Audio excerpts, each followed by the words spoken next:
Do you know how to get into F1? Of course, I lived it, breathed it, done it. I'm Barry Gough. In my younger days, I did work in F1.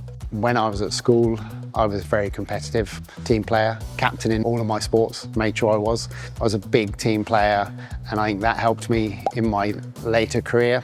I left school at 16, couldn't wait to leave school. I got a job at a company called Reynard Racing Cars. My mum had to write my CV because I had a broken hand, and it was a job where I had to compete against another member of staff. Whoever was the best got to get a full-time job, and obviously I smashed him up. Got a job at Reynard Racing Cars, building Vauxhall Lotus cars and Formula 3 cars. Then the job application came up on the notice board to see if anybody wanted to go to work in Mexico. Put my name down, got the job. I was 17 years old and 1 month, and I moved to Mexico. I did 2 seasons out there in Formula 3, best and worst times of my life. I learned so much. I went there a boy, came home a man. Had to learn how to put gear ratios in an F3 car that I had no idea about. I just learned on the job. Worked for Adrian Fernandez, went on to be an IndyCar driver. He now runs IndyCar teams. So he was the main driver that I worked for out there. Then I worked in F3000, which is now the equivalent of GP2. I did 2 seasons of that in Europe. I worked for a guy, Paolo Della Piani, Enrico Battagier. He used to crash a lot. In the second season, Gadget, Gary North, he used to be chief mechanic at Leighton House. Got on really well with Gadget, top man, great mentor of mine. And one day he came to work and he's like, Baz, do you want to come work in F1? All right, of course. Buzzing, got a job in F1. That was a long time ago. I was only 21, to be honest, when I got my first job in F1. So I did a season and a half at Simtech until it went bankrupt.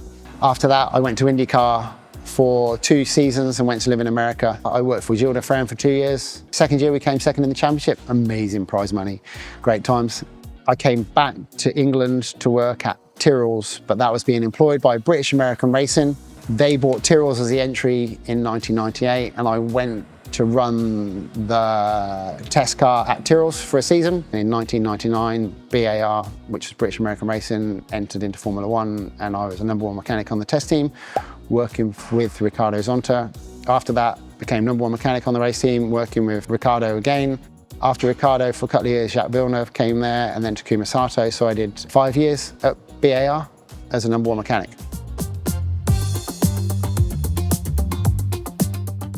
1998, from British American Racing, we were there to run the T car. Del, you were there, right? Yeah, great experience there. So I was a #1 mechanic. Del was electrician on the car, and now Del works here, flat out. So then we went from Tyrrell's, and then it turned into British American Racing. We built the first barrel, BAR and Tyrrell mixed together. They called it a barrel. We were testing that. Oh my goodness. We had that gearbox on and off a lot of times.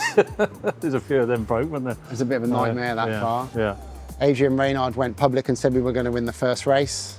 We didn't do that. We didn't even get a point, did we? No. Well, at the race in Spa in 99, you're there, right? Yeah. On the car. Jacques Villeneuve crashed first, so I went over for a bit of banter to Gary the Hat, who was a #1 mechanic on Jacques' car. I'm like, Gary, you're going to do an all-nighter tonight? And he's like all grumpy. Next minute, I wave Ricardo out to go and do his quali flying lap.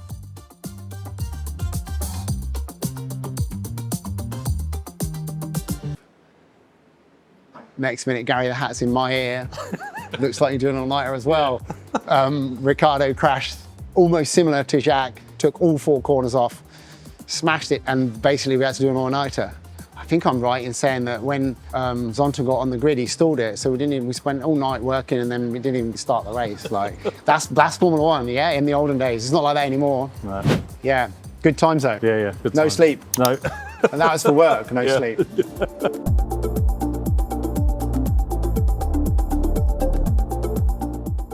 Obviously CEO now. We have a license with F1 and licenses with every single team on the grid in different capacities, either with memorabilia or making their show cars. Build a lot of show cars here. That is one of our biggest projects at the moment. F1 simulators. We've just started building pit stop rigs as well.